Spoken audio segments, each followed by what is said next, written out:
बाबा मुझे आपसे बात करनी है। हाँ बोलो। अकेले में।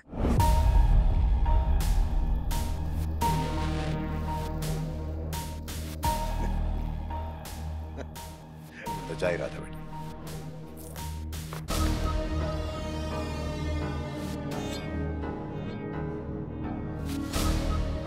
तुम किस तरह बात करने लगे हो? तो फिर आप ही बता दीजिए, चोरों के साथ मुझे कैसे बात करनी चाहिए? बिहेव योरसेल्फ शेर। पिछले 8 सालों में इस कंपनी को जो भी पेमेंट्स की गई वो सब फेक थी बाबा।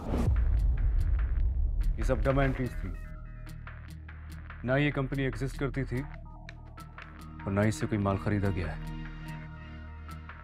इस बार मैंने ऑडिट अलग से करवाया था, इसलिए मुझे पता लगा। और इन पेमेंट्स की अप्रूवल आपके छोटे भाई देते आए हैं।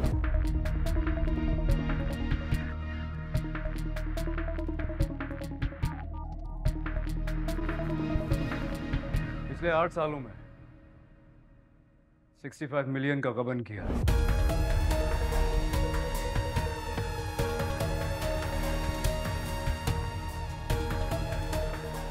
आपके छोटे भाई ने।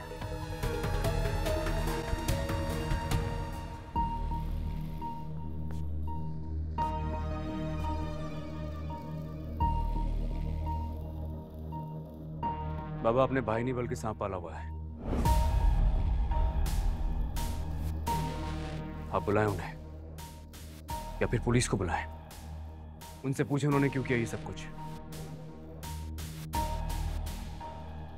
अगर आपको बुरा लगता है तो मैं बुला के पूछ लेता हूं। नहीं। मगर क्यों बाबा? ये सारी एम्पायर आपने अपनी मेहनत से बनाई है। दादा ने जायदाद में हमारे नाम नहीं की थी जो सब मिल बांट के खा रहे हैं। आप बुलाएं, पूछे ना उनसे क्यों कर रहे हैं वो ये सब कुछ। बस शेर, बस मत बोलो इतना।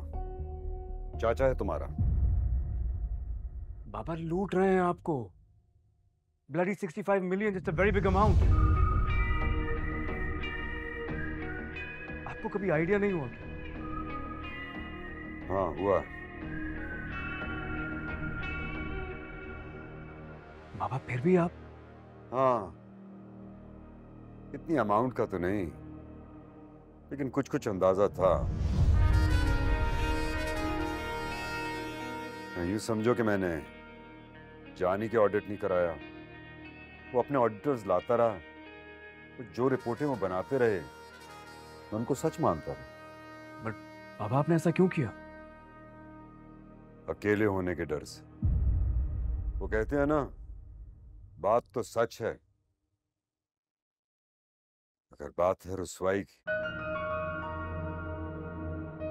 मैं नहीं चाहता दुनिया में बात निकले के वक्त जमान के बेटों में फूट पड़ गई। जमाना ये कह के हंसेगा कि उनके पास कुछ भी नहीं रहा, न दोस्ती और ना ही रिश्ते। बाबा लेकिन ये बात आप ही क्यों सोचते हैं? उन्हें भी सोचनी चाहिए ना, सगे भाई हैं आप। वो छोटा है, उसका काम नहीं है सोचना कि किस तरह खानदान को जोड़ के रखना। ये काम बड़ों का है और मेरे बाद इस खानदान के बड़े तुम बनो। इसीलिए तुम भी अभी से प्रैक्टिस शुरू कर लो। बाबा के जब तक ये बेवकूफ बनाते रहेंगे हमें। शेर, बदर जमान चोरी तो करेगा मगर डाका नहीं डाल सकता मेरे सामने। तुम चौकीदारी अच्छी रखो और उसे चोरी का मौका मत दो। खामोशी से। ना उसकी सैलरी बंद होगी और ना ही तुम किसी को कुछ कहोगे। आप गलत कर रहे हैं बाबा। जिस शख्स को एक बार चोरी की आदत पड़ जाए ना, डकैती करने में देर नहीं करेगा। जब डकैत बन के आएगा तो मैं ही देखूंगा। भाई है मेरा वो। चोरी से अकेली जात तो अल्लाह की ही अच्छी लगती है बेटा।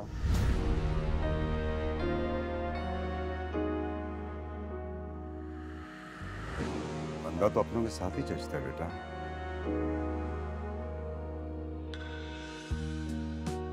मीटिंग का टाइम हो रहा है, लेट्स गो। जय नसीब, जय नसीब। आज मेरे बेटे को मुझ पे इतना प्यार कैसे आ गया भाई? पापा मैं आपसे सिर्फ इतना कहना चाहता हूँ कि आप अपने आप को अकेला मत समझिए। मैं हूं आपके साथ।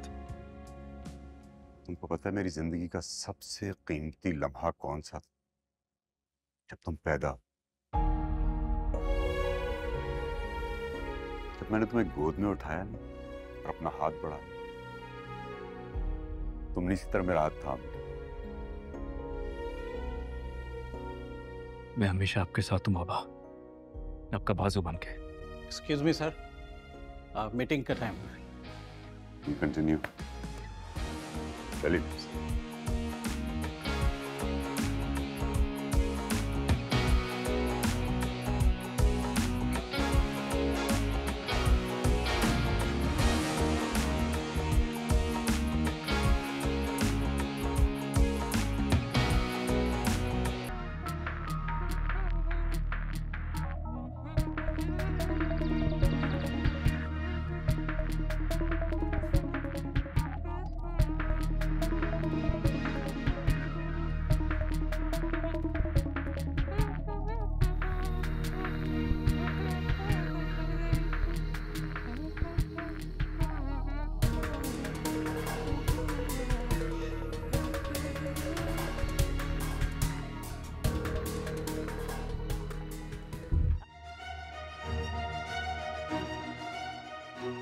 आपके दुश्मनों की बेटी है ये, जिसे मोहब्बत के बंधन में बांध के इस घर तक ले आए।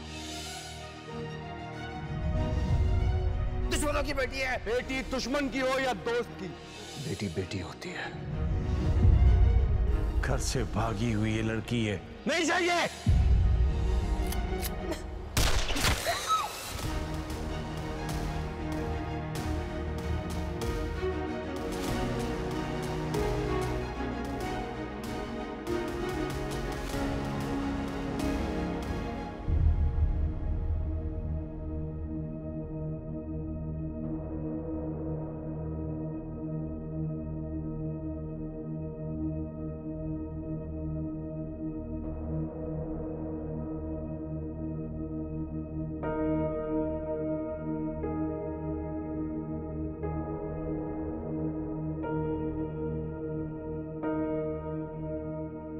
फजर,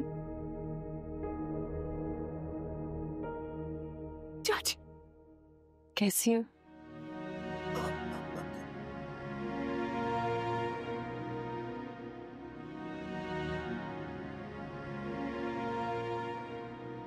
मैं गोली खाकर जी गई फजर, कुछ भी नहीं हुआ मुझे। पर गोली तो लगी ना, जान तो खतरे में पड़ी ना आपकी चाची। इश्क तो है ही खतरा, और झूठे से हो गया। मैं आपसे बहुत शर्मिंदा, मुझे माफ कर दे। ये सब कुछ मेरी वजह से हुआ। ये सब कुछ मेरी वजह से हुआ है ना तुम्हारे साथ।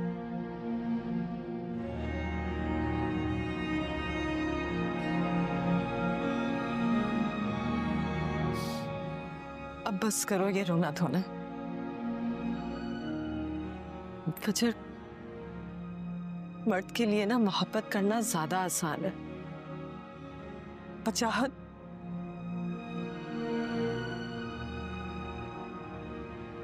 औरत को नहीं होनी चाहिए। बड़ा भारी बोझ होता है कंधों पर खानदान का।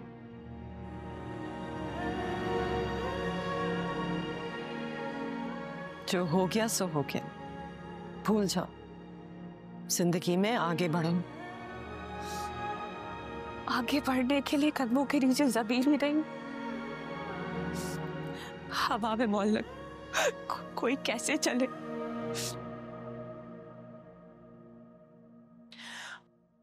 शुक्र है चाची आप ठीक है, आप सलामत हैं। शुक्र है आपको कुछ नहीं हुआ।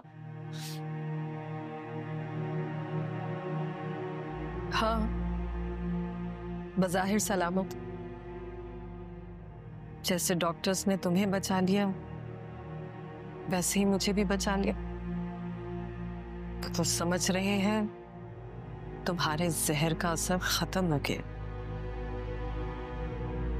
जहर का असर सारी जिंदगी नहीं खत्म होता, ना होगा ना मैं होने दूंगी। अगर कभी आपके भतीजे को मेरी वजह से नुकसान हुआ तो देश की बात सुन। मेरे एक भतीजे ने लाज भी तो रखी। मन्नतों और मुरादों से मांगे जाने वाली औलाद में गुण भी आला होते। सुना था शाहजमान भाई ने बड़ी दुआएं मांगी थी बेटे के लिए।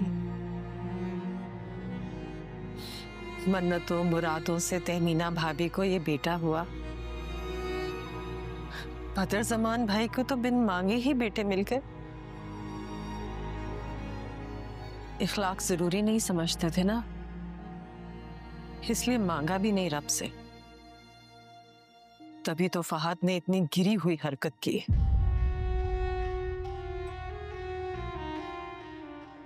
खैर, तुम खुश रह, आबाद रह,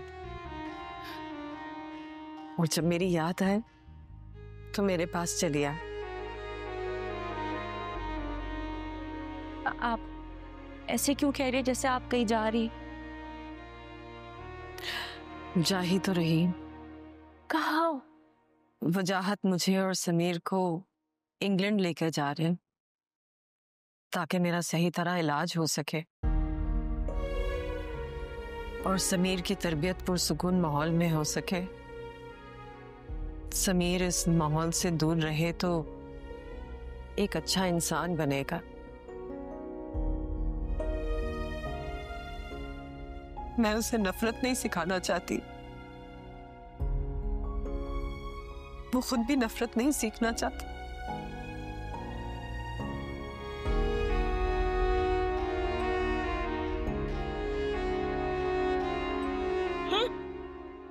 मुझे तो पता था, मुझे तो पहले ही पता था। जब से वो डैन आई ना घर में, ये तो मेरे दोनों भाइयों को खा जाएगी। काका साहब, आपकी दुश्मनी, आपकी दोस्ती की कुर्बानी अगर किसी ने दी है तो सिर्फ और सिर्फ मैं हूं।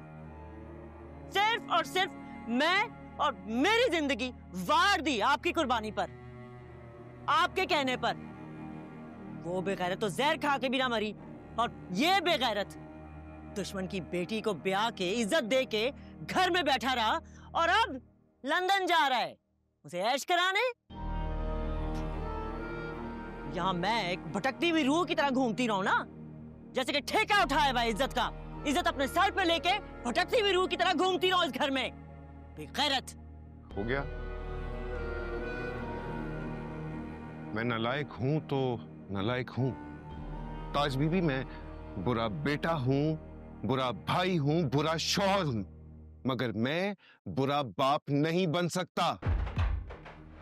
काका जी, मैं अब मजीद किसी चीज का हिस्सा नहीं बन सकता हूं। अगर आप चाहेंगे ना काका साहब, तो मैं आपके लंदन वाले घर में भी नहीं रहूंगा।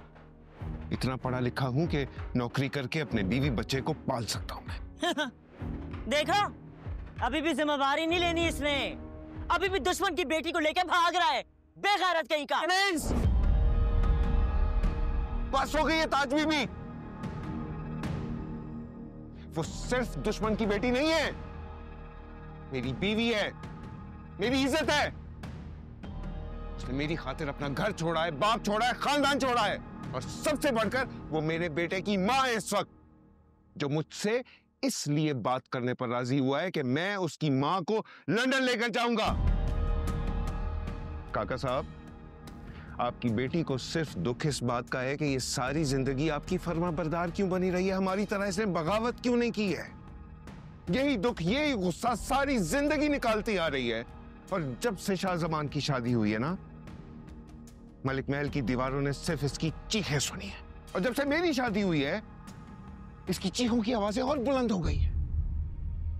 आपने इसको कभी नहीं रोका, इसीलिए ये इस मकाम पर आ गई है कि अब ये लोगों को गोलियां मारती है, जहर खिलाती है।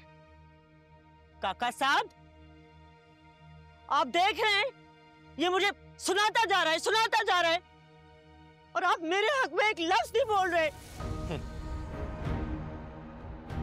काका साहब,